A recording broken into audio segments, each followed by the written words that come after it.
The topic of this section is responding to questions. It's very likely that after you present a speech, you would need to go through a Q&A session. A Q&A, which is short for question and answer, is when the audience asks questions about the speech you just presented. Going through a Q&A session can be hard because not only is it impossible to predict exactly what kind of questions you'll be asked, but you as the speaker are expected to answer them as thoroughly and smoothly as how you spoke your speech. Here are some key points to remember to help answering questions be a little bit easier. Point number 1, prepare.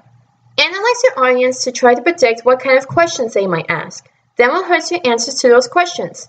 It can also help to present your speech to a friend and see what questions they'll ask, and then rehearse your answers to those questions. Point number 2, repeat or rephrase the question.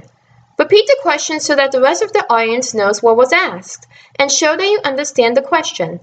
If you're asked a long question, rephrase it so that it's shorter and more focused on the main points of the question. Point number 3, stay on the message. If you get asked a question that is irrelevant to your speech, do not avoid it. Answer it and guide it back to the main points of your speech. Remember that it's not the question that matters, it's your answers. Point number 4, respond to the audience, not just the person who asked the question. Even if it's just one person asking the question, the answer needs to be relevant to everyone in the audience. If someone asks something specific, you can ask them to speak with you after the Q&A session is over. Point number 5, ask yourself the first question. Asking yourself the first question is a good way to start your Q&A session, and asking yourself a hard one lets the audience know that they are free to ask hard questions too. Start by saying something like, "Some of you might be wondering," and then you just ask and then answer your own question. Point number 6, listen non-judgmentally. If you receive a question you believe is stupid or irrelevant, do not say so or give facial expressions suggesting that. As the speaker, you are expected to be polite and answer courteously. Just keep your composure and answer to the best of your abilities. Point number 7, neutralize hostile questions. You might come across someone who uses their question to give a hostile attack to you or your speech. The best thing you can do is take advantage of the attention that is now on you and follow one of these 3 strategies. The first strategy is to restate the question. If the question turns out to be a rather long attack, focus on the core of the problem and summarize it in a neutral manner. The second strategy is to acknowledge the emotions. Emotions might be the core of the person's attack, but don't brush it off. Say that you understand why they feel this way and find a way to apply this understanding back to the topic of your speech.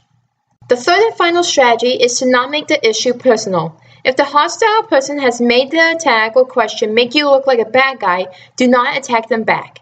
Keep the discussion focused on the problem at hand, not who is the good guy or the bad guy. The next point in this section is, when you don't know it, admit it. Don't be afraid to admit when you don't know the answer to a question. There is no shame in not knowing something. We can only take in so much information. You can promise the person that you'll research it more, but you'll have to keep that promise and provide them with the results. Point number 9, be brief. Keep your answers short, sweet, and to the point. That's it. Point number 10, use organizational signposts. If you have multiple answers for a single question, use verbal signs such as, "I have multiple responses," and then set signposts for them such as, "First of all," and then, "My second point is." Not only will this help you keep your answers organized, but it also shows the audience your level of clarity. The final point is to indicate when the Q&A period is concluding. Let your audience know how many more questions you can answer before you have to end the Q&A session. Even if you have someone helping you, you need to be in control of when the session stops. Thank you for listening to my breakdown of Chapter 13.7, and I hope this information is helpful to you.